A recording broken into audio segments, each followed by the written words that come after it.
Another video na naman tayo yung mga kaibigan dahil meron lang tayong gagawing short video tutorial para sa steering wheel dahil isa to sa mga tinatanong ng ating mga followers, beginners sa pagmamaneho kung papaano daw makakatuwid sa linya kasi minsan lumalagpas sa lane, hindi makatuwid habang nag-aaral mag-drive. So bibigyan ko kayo mga kaibigan ng exercise para ma-practice nyo at nang sa ganon mas madali nyong matrack yung lane nyo, no, mga kaibigan. So sa steering wheel na to, yan, papakita ko po sa inyo mga kaibigan dito sa ating steering wheel. So kung kayo po ay nagmamaneho, nag-aaral sa pagdadrive, so nasa linya po kayo, ayan, nasa loob ng lane, para po ma-practice nyo ang inyong pagdadrive na nasa linya po kayo. Ito yung exercise na gawin nyo muna bago nyo patakbuhin ng inyong kotse. Ito muna gawin nyo habang kayo ay nasa tabi, nakatigil. So practice this turn ng steering wheel, ano, para yung pulso nyo kokonek habang kayo ay nananakbo. So ito yung practice. Hawakan nyo po ng dalawang kamay nyo dito sa kanan at dito sa kaliwa, 9 o'clock, 3 o'clock handling position. I-practice nyo ito mga kaibigan.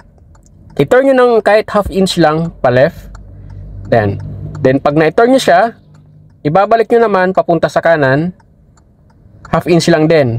Tapos ibabalik nyo po ng straight. Yan. So ganyan po yung exercise na gawin nyo. Gawin nyo siya mga kaibigan as soon as possible, mas madami, bago nyo patakbuhin yung sasakyan nyo. Then let's find out, tignan nyo kung ano yung naging output, kung nagkaroon ba ng pababago.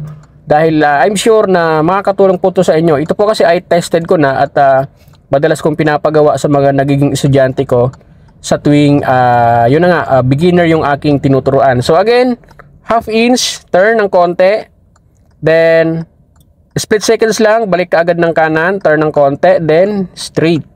Yan, ulit-ulitin nyo lang mga kaibigan. Yan. So ganun po ang gagawin nyo kasi most of the time kapag nawawala kayo sa linya, nakikita nyo naman sa harapan nyo, so ang pag-adjust po ng steering wheel is half inch lang. Yan.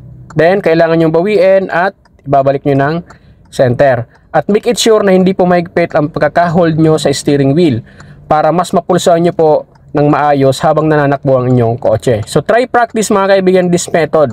So turn ng konti sa left, then right, then balik sa gitna. So mga kaibigan, itry nyo po. Sana po nakatulong po sa video na to, especially dun sa mga nahihirapan sa pag-track ng steering wheel. Yun lamang. Bye-bye!